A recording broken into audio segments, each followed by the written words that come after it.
Welcome back to another lecture on steel structures. We were designing a built-up column consisting of two I sections along with its bracing system. Okay, so in the previous video, we had already chosen the type of section which will be used in this built-up column. So we had chosen ISMB 300, right? And we had also determined the spacing or the distance apart which these two I sections will be placed in the built-up column. Okay, so we had basically determined this clear spacing between two main components of the built-up column. In this video, we are going to directly go into the design of the lacing system which will be used in this built-up column. Now, the link of the previous video will be there in the description box. If you want to see it, if you want to watch it, you can go and click on the link and watch the video. Okay, now what is lacing? I had already told you that lacings are rectangular flats or rectangular plates which are used for connecting the two or more than two main components of a built-up column, right? Let's just go to IS 800 2007 and see what lacings look like.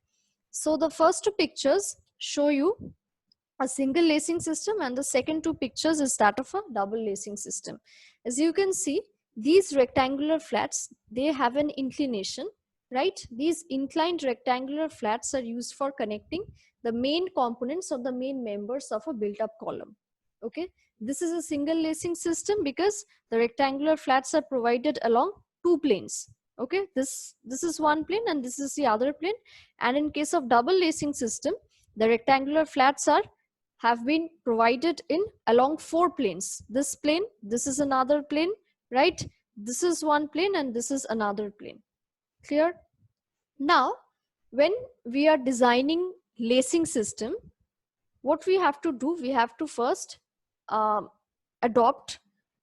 have to first determine whether it should be a single lacing system or a double lacing system, and then we also have to adopt a certain inclination, a certain angle at which these lacings will be placed. Now, according to clause number 7.6.4, angle of inclination, it says that lacing bars, whether in double or in single lacing systems, shall be inclined at an angle not less than 40 degree nor more than 70 degree to the axis of the built-up member.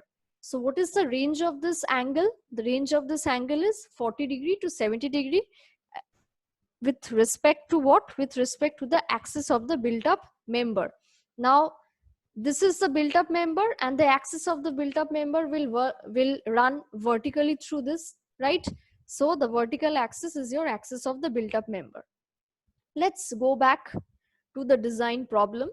So under design of lacing, the first thing that we have to do is adopt whether it is determine whether it is a single lacing system or a double lacing system. So for this problem, we have adopted a single lacing system and the angle of inclination has been taken as 45 degree with the axis of the main member. So we have a single lacing system inclined at 45 degree angle. Next, what we have to do, we have to calculate the spacing and distance A between the rivet center. Right now, what is this distance A? Let me show you in a picture. Okay, now these are the two I sections which will be used to construct my built-up column. Now, what is distance A? Distance A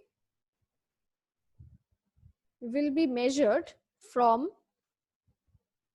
here till here. Okay. So distance A is nothing but the horizontal distance between the center of two end bolts. Okay. Now, if this is an I section, then we have one bolt hole over here, and at G distance apart, we will have another bolt hole here. Similarly, for this beam also, there will be one bolt hole present here and another hole will be present over here. And the distance between these two bolt holes is going to be G, and this value G is already given in your code or in your SP6, right? And what is distance A? Distance A is the horizontal distance between the center of two end bolt holes, right? So this is my distance A. So I have to calculate this. Now, why do I need this distance A? We need this distance A in order to calculate the effective length of the lacing which will be provided, right? The effective length calculation will be done later, but first we have to calculate this distance A. Okay, now this distance G is already given, okay, for ISMB 300, for ISMB 300, G is equal to 80 millimeters. Okay, if you see the previous video, all the specifications are there, or you can also find the value of G from SP6 or from IS 800 2007. Okay, so this distance G is given, and how much was BF? This entire BF was equal to 140 degree. Sorry, 140 mm, not degree. Now, see, if you calculate this distance B, okay, if you calculate this distance B, now B is the distance between the center of two eye sections. It will be very easy for you to calculate A. In that case, if B is equal to S, this much is S, and this much is how much? This much is BF by 2. Again, this much is also BF by 2. Let me write it down. This is, oh, it's already there. It is BF by 2. And this one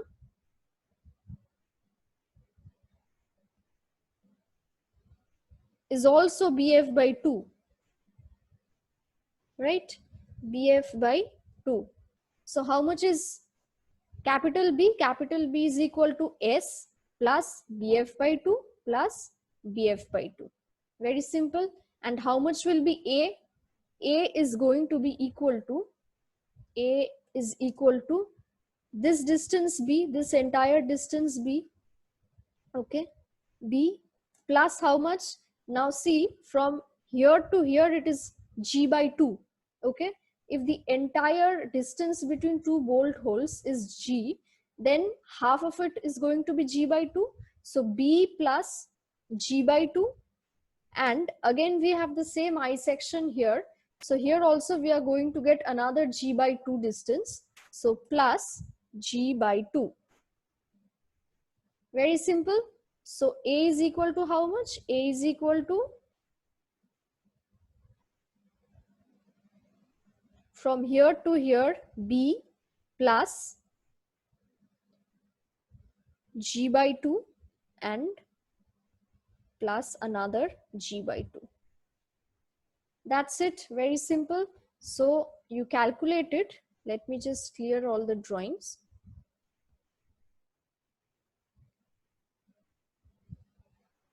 Okay, so if you calculate all the distances, we were getting B as 250. Okay, the calculation of B is done here. B is equal to S plus twice of BF by 2, where S, the spacing between the clear spacing, was calculated as 110 millimeters, and BF is given already. It is equal to 140.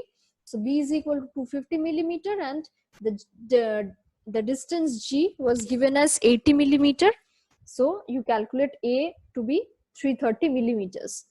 Now, the next thing that we have to do is we have to calculate the slenderness ratio and check whether it satisfy the criteria which is given in your IS 800 2007.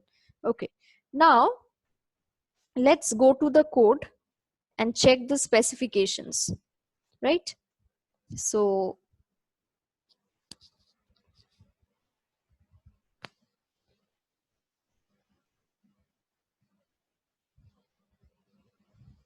okay, so here it is. The maximum spacing of lacing bar, whether connected by bolting, riveting, or welding, shall also be such that the maximum slenderness ratio of the component of the main member, the maximum slenderness ratio of the component of the main member between the consecutive lacing connection is not greater than 50 or 0.7 times the most unfavorable slenderness ratio of the member as a whole. So this part is very, very important. Okay, the maximum slenderness ratio of the components of the main member between consecutive lacing connections is not greater than 50 or 0.7 times the most unfavorable slenderness ratio of the member as a whole. This portion is very important. From here you have to check the slenderness ratio, right? So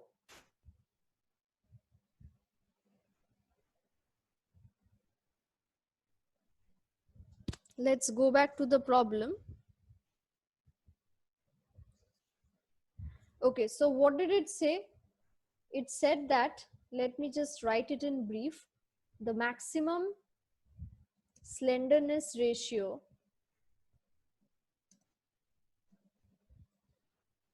okay, maximum slenderness ratio between two consecutive lacing systems shall be less than 0.7 times most unfavorable slenderness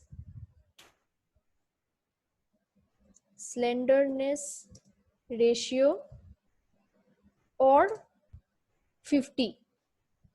Okay, it should be less than two values. One is 0.7 times most unfavorable slenderness ratio and the second limit is 50. Okay, now what you have to do, you have to calculate maximum slenderness ratio between two consecutive lacing systems and you have to calculate the most unfavorable slenderness ratio. Okay, first let us calculate maximum slenderness ratio, right? So maximum slenderness ratio between two consecutive lacing systems is equal to how much? Consecutive lacing systems. Now, you know that the formula of slenderness ratio is effective length by radius of gyration. So what will be this length? So this length, it has already been mentioned that it is the maximum slenderness ratio between two consecutive lacing systems. What does it mean? It means that we have to determine this length. Let me go to the picture. Okay, so this is my two consecutive lacing system. This is one lacing system and this is the other lacing system, and we have to determine the distance or the length between these two consecutive lacing systems, right? So we have to determine L1. Okay, now let me go back.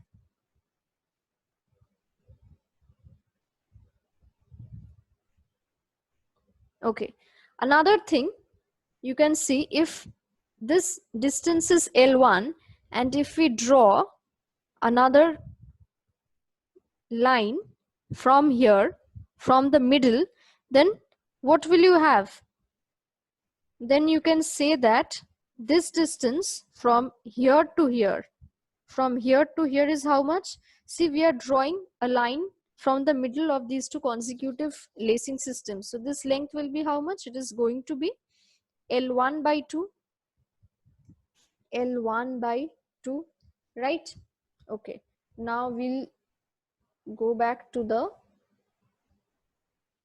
problem, to the calculation. Okay, so what you have to do now, you have to calculate that L1, right? Now see, here we have just considered only one lacing system. The other lacing system we did not show here. Okay, so what was this distance? We had drawn a line from the middle passing through the middle of two lacing system. Then this length was going to be, or this length will be L1 by 2.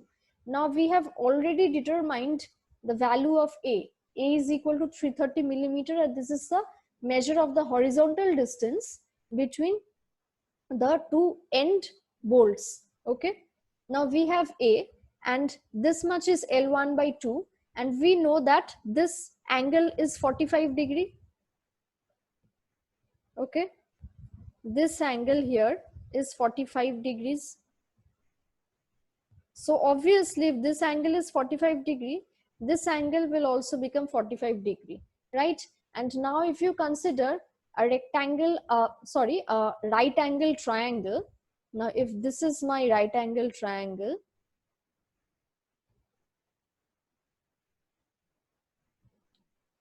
what will you get? You can write that tan 45 degree for maximum slenderness ratio. You can write maximum slenderness ratio will be equal to, okay, no, not maximum slenderness ratio. You can write from this rectangle, from this triangle, that tan 45 degree is equal to how much? L1 by 2, L1 by 2 divided by A, that is 330. Okay, so from here what will you get? You will be getting L1 is equal to 660 millimeters. Clear? So from here you are getting L1 is equal to 660 millimeters. And what is L1? L1 is the vertical distance between two consecutive lacing system, right? So what will be my maximum slenderness ratio be? It will be equal to L1 divided by, now in order to calculate the maximum slenderness ratio, you have to take the radius of gyration, which has the minimum value. Okay, so RYY, the radius of gyration about the YY axis, has got the minimum value, RYY. Okay, let's just check again which value was lesser. Okay, I will go to the specifications.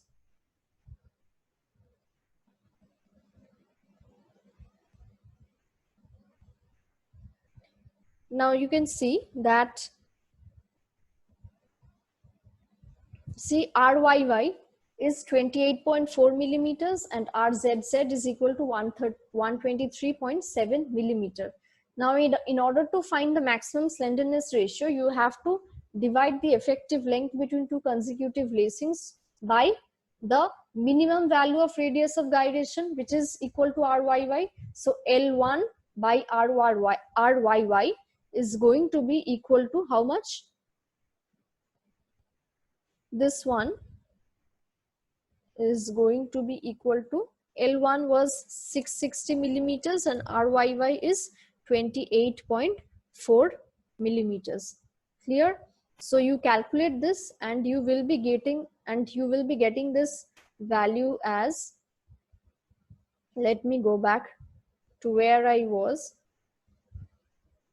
Okay, so if you calculate L1 by RYY, you are getting the value as 23.24. Okay, now how do you calculate the most unfavorable slenderness ratio? So you have already calculated maximum slenderness ratio and it is equal to 23.24. Now you have to calculate, or you have to compare this value with 0.7 times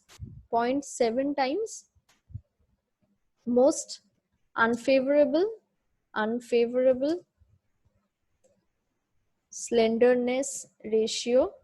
Now that will be equal to 0.7 into, now how will you calculate most unfavorable slenderness ratio? You will be calculating like this. Okay, so most unfavorable slenderness ratio has been taken as lambda, and lambda will be equal to the effective length of the built up column divided by the maximum value of radius of gyration, right? Now the maximum value of radius of gyration is about the ZZ axis or the XX axis. Okay, and that was equal to 123.7, and the effective length of the entire built up column was 5000 millimeters or 5 meters. So lambda was coming out as 40.42. So here the most unfavorable slenderness ratio is nothing but 40.42. So if you multiply 0.7 with 40.42, you will be getting the value as how much? 28.3. 28.3.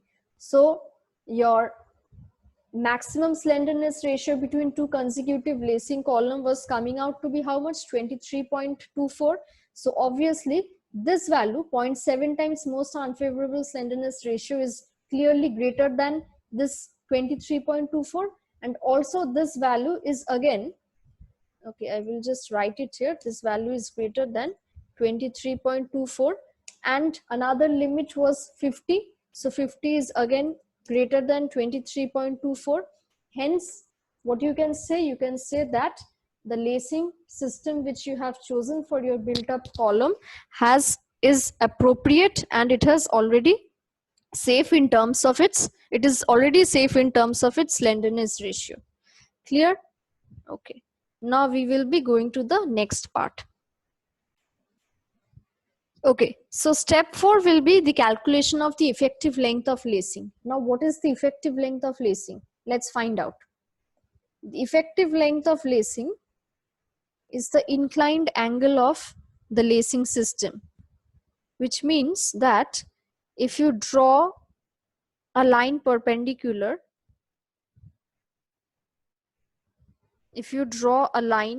passing through the center of this bolt hole and another line passing through the center of this bolt hole, now you have to keep in mind that the line should be drawn, or the effective length of the lacing should be measured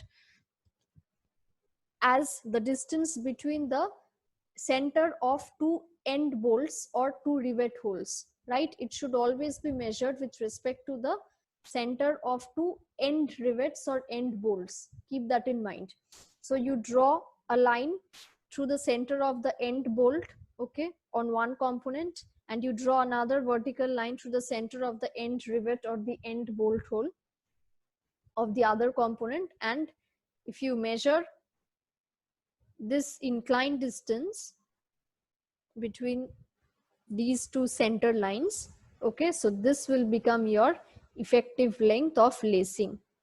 Okay, so this is my effective length of lacing. You can write it as LE. Clear? Now, how will you calculate this effective length? See, again, you have to approach the right angle triangle method. Okay, so you can change the color. So this is my right angle triangle. Okay, this is my right angle triangle. Now, if you write cos 45 degree, cos 45 degree will be equal to how much? It will be equal to 330. Sorry, this is equal to 330, that is A, divided by this effective length LE. So how much you are getting LE as? LE will be equal to, you can calculate it, 330 divided by cos 45. Okay, very simple. So the value of effective length was coming out to be 466.7 millimeters. Okay, so you have calculated this length A as 330 millimeters, and you have calculated this length also. Okay, I have to write.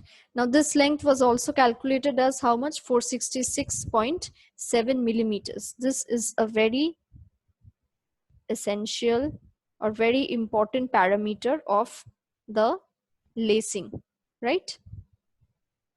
Okay, so the effective length of lacing is 466.7 millimeter. Now, next thing what you have to do, next thing which you have to do is that you have to calculate the width of this lacing system and the thickness of the lacing. Now, thickness, you cannot view the thickness from here. It will be directed either inwards on the screen, or it will be directed outwards. Okay, so if I draw a 3D, if I show the lacing system in 3D, then only you can see the thickness like this. Okay,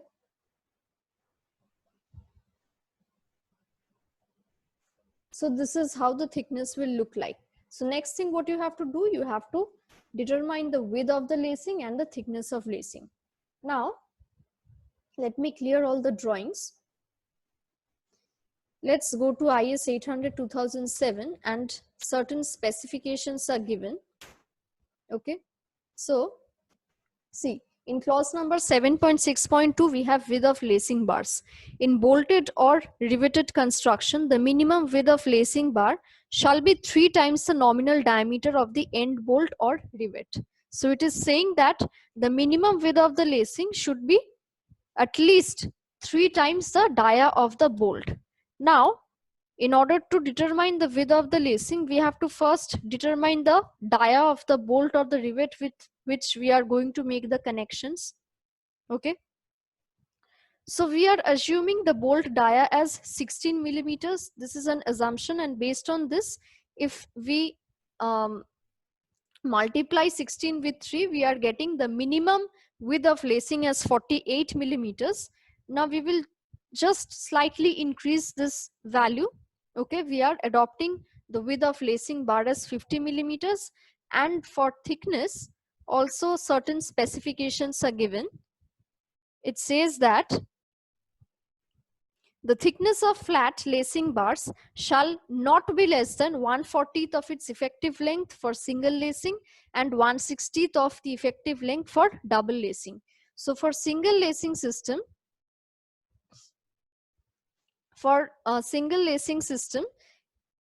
minimum thickness should be equal to how much? LE, that is, there will be another E because this is the effective length. Okay, the effective length that we had just calculated. Okay, LE was how much? We had calculated LE as 466 point is equal to 466.7 millimeters. So the minimum thickness for single lacing has got to be 466.7 divided by 40, that is 1/40th of effective length, and it is coming out to be 11.67, and we are adopting a thickness of 12 mm, right? So what is the dimension of our lacing? Dimension of lacing is width is equal to 50 millimeters, thickness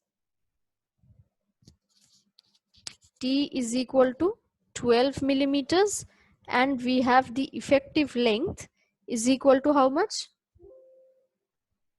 Effective length is equal to 466.7 millimeters, right?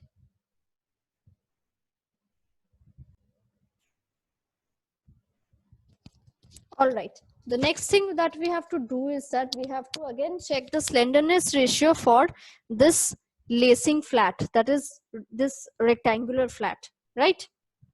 So let's go back to the code, and the code says that the slenderness ratio KL by R of the lacing bar shall not exceed 145. So you have to check for the slenderness ratio, and how to check the slenderness ratio? Slenderness ratio is equal to effective length of column divided by radius of gyration for this lacing flat. Okay. Now, don't confuse this value of radius of gyration with the RXX and the RYY, which is given for ISMB 300 I section, right? Now, those values are different, and again, you have newly determined the dimensions of your lacing flat. So you, again, for this, with respect to this lacing flat also, you have to calculate the radius of gyration value. Now, how to calculate radius of gyration? We know that moment of inertia of any rectangular section is equal to area of that section into the radius of gyration square of the radius of gyration. So basically it is I is equal to area of section A into R square, where R is the radius of gyration. Okay. Now from here you can say that R is equal to root over of I by A, I divided by A. Now, since our lacing system, comprises of a rectangular section or a rectangular flat, what will be its moment of inertia? Its moment of inertia will be equal to B into T cube divided by 12. As you know that for the rectangular section, the moment of inertia is B into D cube divided by 12. So that is what we have done here. And the area is how much? B into T. Okay. Now how much is B? B is the width of your lacing flat, and T is nothing but the thickness. Okay, the thickness of your lacing flat. Okay, so your lacing is mainly, if you view the lacing, it has mainly been placed like this.